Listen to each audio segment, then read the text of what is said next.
నమస్తే, welcome to rainbow media, the colours of news.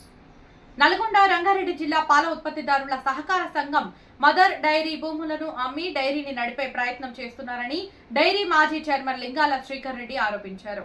పీర్జాదిగూడలోని ఆయన నివాసంలో ఏర్పాటు చేసిన సమావేశంలో మాట్లాడుతూ, గతంలో నేను చైర్మన్ గా నియామకం చేపట్టే సమయంలో రైతులకు 3 నెలలు బిల్లులు పెండింగ్ లో ఉన్నాయని, మున్సిపల్ బిల్లులు, కరెంటు బిల్లు కూడా పెండింగ్ లో ఉన్నాయని గుర్తు చేశారు.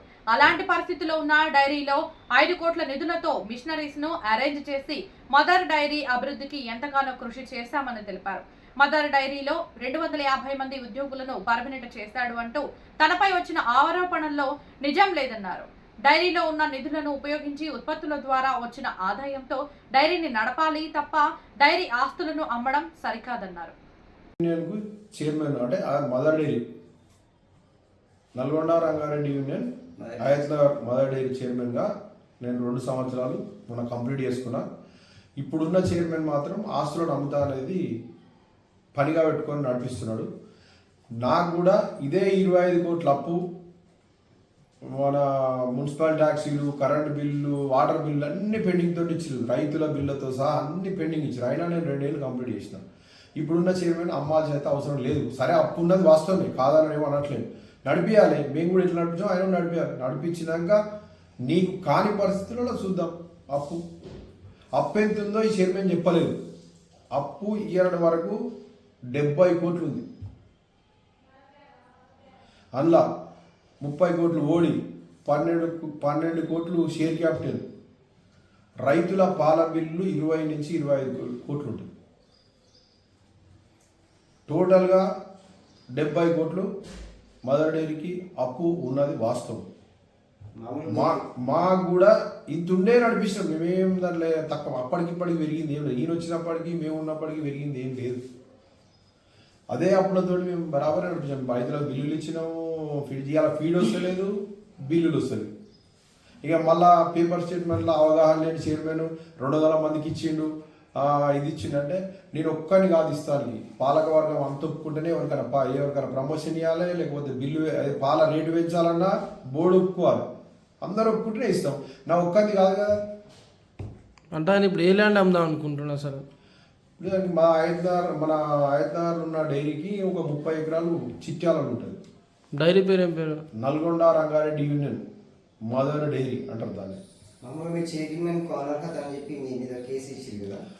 అయితే ఇదే ఇప్పుడున్న చైర్మన్ నా మీదనే ఆయన ఏం చేసిందంటే, నేను అప్పుడు ఎలక్షన్ పెట్టలేదని చెప్పి డీసీఓ కంప్లైంట్ ఇచ్చింది. నేను పాలకవర్గం కొనసాగడానికి వీల్లేదు అని చెప్పి డీసీఓ కంప్లైంట్. డీసీఓ గారు ఏం చేశారంటే, నాకు ఏ నోటీస్ కూడా వితౌట్ నోటీస్ డిస్మిస్ దాని అంటే డిస్క్వాలిఫికేషన్ లెటర్ పంపించారు. నాకు ఆయన పంపిస్తే దాని మీద నేను కోర్టుకు పోయి స్టే తెచ్చుకొని నా 2 సంవత్సరాలు కంప్లీట్ చేసినా ఇయర్ వరకు కేసు పెండింగ్లో ఉంది. ఇంతవరకు కేసు ఏం కాలేదు. అయినా ఈ చైర్మన్ వేసింది ఈ చైర్మనే, ఇప్పుడు చైర్మన్ అయ్యింది కూడా ఈ చైర్మన్.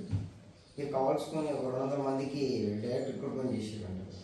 200 మందికి నేను రిక్రూట్మెంట్ అందరి అంటే మా పాలకవర్గ సభ్యులు, మా ఎండీని అందరిని కలుపుకొని నేను ఆ నిర్ణయం తీసుకున్నాను. నేను ఒక సొంత నిర్ణయం అనేది ఉండదు.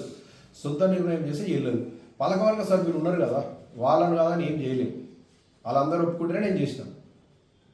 మీ మదర్ డైరీలో మీరు లాస్ట్లో తీసుకెళ్ళి లాస్ట్ ఉందన్నారు కదా, దాని లాభంలో తీసుకొచ్చిన లాస్ట్లో ఉందా? నేను మ్యాక్సిమం ఒక సంవత్సరంలో 3 బిల్లులు నింపిన. నా పీరియడ్లో పెద్ద నష్టాల పాలు ఏం కాలేదు. ఒకటి ఏంటంటే 60,000 పాలు ఎక్సెస్ వచ్చినాయి. నాకు ఇచ్చినాడు 40,000 లీటర్లు వచ్చినాయి సొసైటీకి. నేను దిగిపోయేనాడికి 1,20,000 1,30,000 వచ్చాయి. మేము అమ్మేది 70,000 80,000. మిగతా పాలకు రైతుల దగ్గర కొనమ్మినాం కాబట్టి రైతుకు రేట్ ఎక్కువ ఇచ్చిన. 6 రూపాయలు ఆవు పాల, బర్రె పాలకు 6 రూపాయలు, గేదె పాలకు 5 రూపాయలు హైయెస్ట్ రేట్ ఎవ్వరు వేయాలి ఇంతవరకు. ఆ రేట్ ఇచ్చి కూడా నేను పైసలు నా పీరియడ్లో పోయినాయి అంటే రైతులకే పోయినాయి. ఒక 8 కోట్ల రూపాయలు రైతులకు పోయినాయి తప్ప నా అంటే నష్టం ఏం లేదు.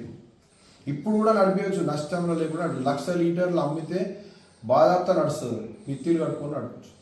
ఎన్ని కోట్లు అప్పన్నారు సుమారు? అప్పుడు 70 కోట్లు. కానీ ఈ చైర్మన్ స్టేజ్ మీదే చెప్పాలి ఎంత ఉందని, ఏం చెప్పాలి. బోర్డు ఏది జనరల్ బాడీ పెట్టాడో నేను అమ్ముతాను. జనరల్ బాడీ పెట్టి బైలా సవరణ చేసుకోవాలి. ఆయన ఫస్ట్ బైలా సవరణ చేసుకోకుండా అమ్ముతాను పెట్టిండు. అదైతే కాదు. అంటే మరి ఇప్పుడు నష్టాల్లో ఉంది కాబట్టి ఆయన అమ్ముతా ఉంటుండు. అసలు ఆయన అమ్మాల్సిన అవసరం ఏముంది? నష్టాలను ఉంది, మేము కూడా నడిపిస్తాం కదా. ఇంత ముందరు కూడా నడిపించారు. 25 కోట్లు నష్టము, 40 కోట్లు నష్టము నడిపి అయ్యేది మిత్తిలు. ఇప్పుడు ఆయన ఏమంటాడంటే యాక్సిస్ బ్యాంక్లో సంవత్సరానికి 5 కోట్ల మిత్తి కడుతున్నారు. మిత్తి కట్టి నడిపించచ్చు. మేము కూడా కట్టినా, నేను 10 కోట్లు కట్టినా. లెక్కలు చూసుకోండి. తొందరగా రీజనల్ లింక్ కూడా వస్తుంది చిట్టీలకు. ఇప్పుడే అమ్మాల్సిన అవసరం ఉంది. అదే కొంతమంది డైరెక్టర్లు ఏం చెప్పారంటే ఇప్పుడైతే 2 కోట్లకు పోతుంది, రీజనల్ రింగ్ రోడ్ వస్తే 5 కోట్లకు కూడా పోవచ్చు. ఇప్పుడే ఎందుకు అమ్ముతున్నారు, ఆ రోజు అమ్ముదాం తొందర ఎందుకు అని అది కూడా కొంతమంది సలహాలు సూచనలు ఇచ్చారు. దాన్ని కూడా దృష్టిలో పెట్టుకొని అమ్మకుండా ఉండడం నడిపించాలని మా. అంటే మీరు పీరియడ్లో ఉన్నప్పుడు ఈ ఆలోచన ఏమన్నా వచ్చిందా? నేను అమ్ముతాను ఏనాడు చెప్పలేదు. మేము అమ్ముతామన్న మా మంత్రి జగదీశ్వర్ రెడ్డి గారు మాత్రం అమ్మనికి వీల్లేదు, కూడబెట్టిన వాళ్ళు ఎవరైతే అమ్మేదో నువ్వు అని చెప్పినాను.